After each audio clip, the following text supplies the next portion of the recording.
Hello বন্ধুরা, সকলে কেমন আছেন? আশা করি সবাই অনেক ভালোই আছেন। বরাবরের মতো আবারও হিস্ট্রি বললে সকলকে স্বাগতম জানাচ্ছি।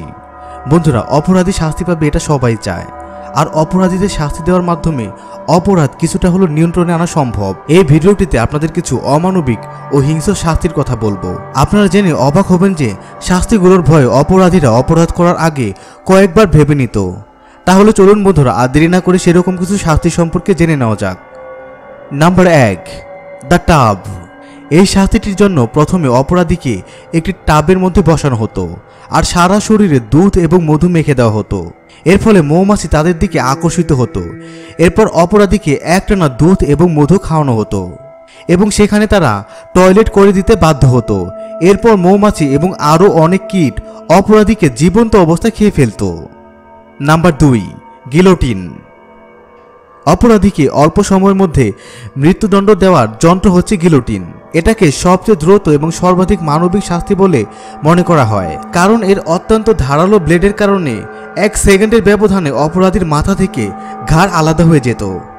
Number 3, the Chinese torture chair.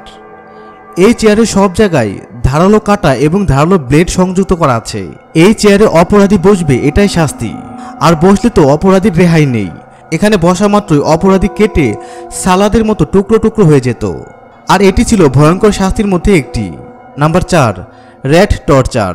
এই শাস্তিটি দেওয়ার জন্য অপরাধীর তলপেটে একটি খাঁচা রাখা হতো এবং তা থাকতো ইঁদুরে পরিপূর্ণ। এরপর খাঁচা গরম করার জন্য তাপ দেওয়া হতো। এর ফলে ইঁদুরগুলো পাগলের মতো হয়ে যেত এবং অপরাধীদের পেট ছিঁড়ে বের হওয়ার চেষ্টা করত। এভাবেই অপরাধীদের নির্মমভাবে মৃত্যু হতো। Number 5, bamboo torture. এশিয়ার দেশগুলোতে এই শাস্তি বেশি দেওয়া হতো। এজন্য অপরাধীদের উলঙ্গ করে বাঁশবাগানে বেঁধে রাখা হতো। এরপর ধীরে ধীরে শরীরের বিভিন্ন অংশে বাঁশ ঢুকিয়ে দেওয়া হতো। একসময় নির্মম যন্ত্রণা ভোগ করতে করতে অপরাধীদের মৃত্যু হতো।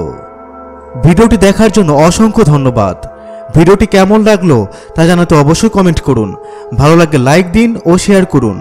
এবং এখন পর্যন্ত যারা আমাদের হিস্টোরি অফ ওয়ার্ল্ড চ্যানেলটিকে সাবস্ক্রাইব করেননি, আপনারা অবশ্যই সাবস্ক্রাইব করতে কিন্তু ভুলবেন না।